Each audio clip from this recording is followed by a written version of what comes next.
जय हिंद। मित्रों, लोकसभा चुनाव में अभी भले ही एक वर्ष का समय शेष है, लेकिन 2023 में 9 राज्यों में चुनाव होने हैं। इनमें 3-4 राज्य बहुत महत्वपूर्ण हैं, जहां सीटों की संख्या भी ठीक ठाक है। इनमें भी सबसे ज़्यादा महत्वपूर्ण जो राज्य है वो कर्नाटक माना जा रहा है। दक्षिण में भाजपा की जड़ें बहुत ज़्यादा मजबूत नहीं है। सिर्फ कर्नाटक ही ऐसा राज्य है जहाँ वो इस समय उसकी सरकार है और वहाँ इस समय पेंच फंसा हुआ है। कांग्रेस भी ऐसी स्थिति में नहीं है जो ये कह दिया जाए अभी से कि विधानसभा चुनाव में वो बहुत अच्छा कर पाएगी, और भाजपा भी फिलहाल ऐसी परिस्थितियों में फंसी हुई है कि उसका भी ये माना जा रहा है कि शायद बहुमत इस बार ना मिले, या मिले तो बहुत मुश्किल से मिल पाए। तत्काल के जो हालात हैं वहाँ दोनों ही पार्टियों के लिए बहुत अच्छे नहीं है। 24 मई को वहाँ कार्यकाल पूरा हो रहा है, तो अप्रैल मई के आसपास चुनाव होने की यहाँ संभावना है। भाजपा का जो शीर्ष नेतृत्व वहाँ माना जाता था, बी एस येदियुरप्पा, वो भ्रष्टाचार के मामले में आरोपी हैं और उसी कारण वो उन्हें हटाया गया था। कांग्रेस वहाँ अंतर्कलह से जूझ रही है। वहाँ सबसे ज़्यादा शक्तिशाली भूमिका में लिंगायत समुदाय माना जाता है। लिंगायत समुदाय के शीर्ष नेता जिनका सबसे प्रभाव है वो बी एस येदियुरप्पा ही माने जाते हैं, और बी एस येदियुरप्पा फिलहाल किनारे कर किए हुए हैं। मुख्यमंत्री बसवराज बोम्मई में और बी एस येदियुरप्पा में बहुत अच्छे संबंध नहीं है। अभी वहाँ जो जनसंकल्प यात्रा निकली थी उसमें भी कई स्थानों पर येदियुरप्पा जी शामिल नहीं हुए। कुल सीटें वहाँ 224 हैं, 113 पे बहुमत मिलता है। ये 113 वाला आंकड़ा दोनों ही पार्टियों के लिए फिलहाल बहुत टिपिकल माना जा रहा है। भाजपा को बहुमत मिल गया तब तो वो जीत ही जाएगी, लेकिन अगर वो त्रिशंकु विधानसभा भी बनाने में सफल हो जाती है तब भी वो उसकी एक तरह से जीत ही मानी जाएगी। बात हाल फिलहाल की करते हैं, तो हाल फिलहाल में लिंगायत समुदाय आरक्षण मांग रहा है। आरक्षण उसे मिल रहा है, लेकिन वो कैटेगरी चेंज करने की बात कह रहा है। फिलहाल उसे 3B कैटेगरी में 5% आरक्षण मिलता है। तो वहाँ इस समय जो आंदोलन किया जा रहा है वो 2A कैटेगरी में वो शामिल करने को कह रहे हैं। उससे उन्हें 15% आरक्षण मिल जाएगा। 22 दिसंबर के लिए वहाँ एक बड़ा आंदोलन भी हुआ था। जो लिंगायत समुदाय के जो संत हैं, संत बसव जया मृत्युंजय स्वामी, उनके नेतृत्व में वो आंदोलन हुआ था। तो यहाँ डबल चिंता की बात यह है कि ये संत जो हैं वो येदियुरप्पा और बम्बई साहब दोनों से के नाराज रहते हैं पहले से ही। वो अलग, उनका एक अलग गुट है।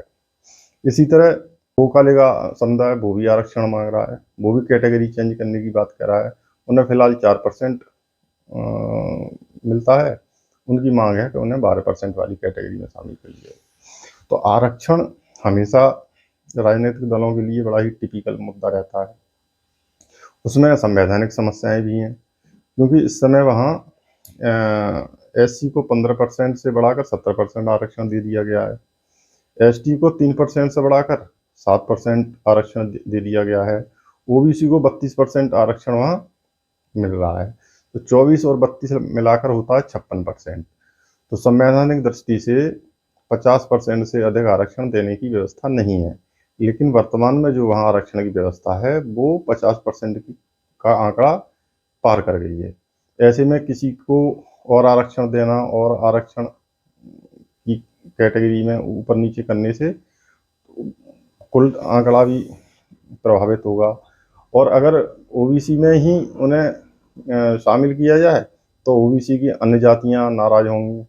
तो बड़ी ही चिंताजनक स्थिति है, खासकर फिलहाल सत्तारूढ़ भाजपा के लिए। कांग्रेस के लिए एक प्लस बात ये हो गई है इस समय कि मल्लिकार्जुन खड़गे जो उनके राष्ट्रीय अध्यक्ष हैं वो उसी क्षेत्र से आते हैं और वहाँ कई बार के अलग अलग पदों पर वो चुने गए हैं। तो हो सकता, जाहिर है, मल्लिकार्जुन खड़गे को अगर अच्छा संदेश गया और प्रभावशाली भूमिका में कांग्रेस उन्हें दर्शा पाई तो उनके राष्ट्रीय अध्यक्ष बनने का कांग्रेस को लाभ मिल सकता है। लेकिन कांग्रेस अंतर्कलह से बहुत जूझ रही है। इसके अलावा अन्य लोकल बहुत सारी चीज़ें हैं जो वहाँ दोनों ही दलों के लिए असहज करने वाली हैं। कांग्रेस का जो स्थानीय नेतृत्व है वो बहुत ज़्यादा प्रभावशाली भूमिका में नहीं है।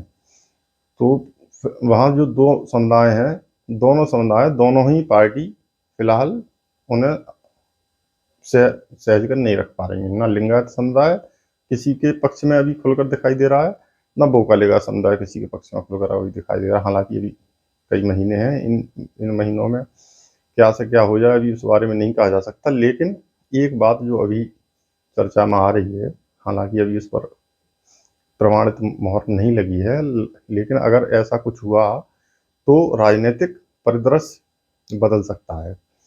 खबर ये आ रही है कि रामदेवरा बेटा वहाँ के एक बहुत ही आस्था और श्रद्धा वाले देवता हैं, उनका मंदिर बनाया जाएगा, भव्य मंदिर बनाया जाएगा और भव्य समारोह आयोजित करके शिलान्यास कार्यक्रम किया जाएगा। इसके बारे में सूचना अभी तक जो आ रही है वो ये है कि उत्तर प्रदेश के मुख्यमंत्री आदित्यनाथ योगी वहाँ शिलान्यास करने जाएंगे और अगले सत्र में सरकार उस मंदिर के निर्माण के लिए धन आवंटित करेगी।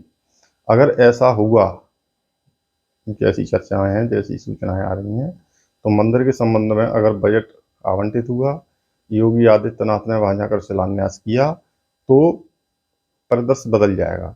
फिर मंदिर की भव्यता में, मंदिर की दिव्यता में, आस्था श्रद्धा में बाकी सब चीज़ें दब सकती हैं, ढंग सकती हैं और भाजपा पुनः प्रभावशाली भूमिका में आ सकती है।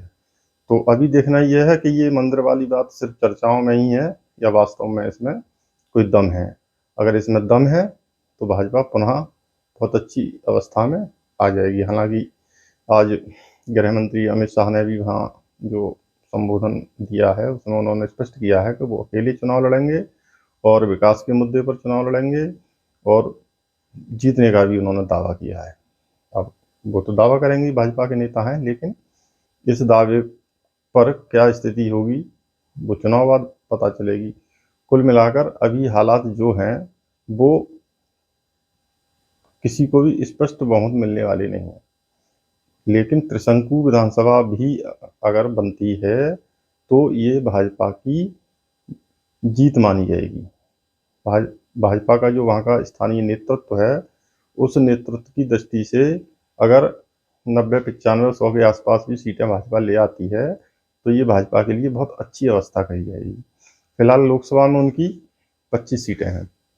अगर वो 20 से ऊपर सीटें या 20 के आसपास सीटें लोकसभा में ला पाते हैं, तभी उनकी लोकसभा चुनाव में बहुमत की जो स्थिति बनती है उस ओर प्रभावशाली कदम माना जाएगा। कर्नाटक में अगर 10 या 10 से भी कम सीटें अगर भाजपा को मिलती हैं तो ये लोकसभा चुनाव की दृष्टि से भाजपा के लिए बहुत बुरी अवस्था होगी, क्योंकि जो 20 सीटें वहाँ से घटेंगी वो उत्तर भारत में और कहीं पूरी होती दिखाई नहीं दे रही हैं।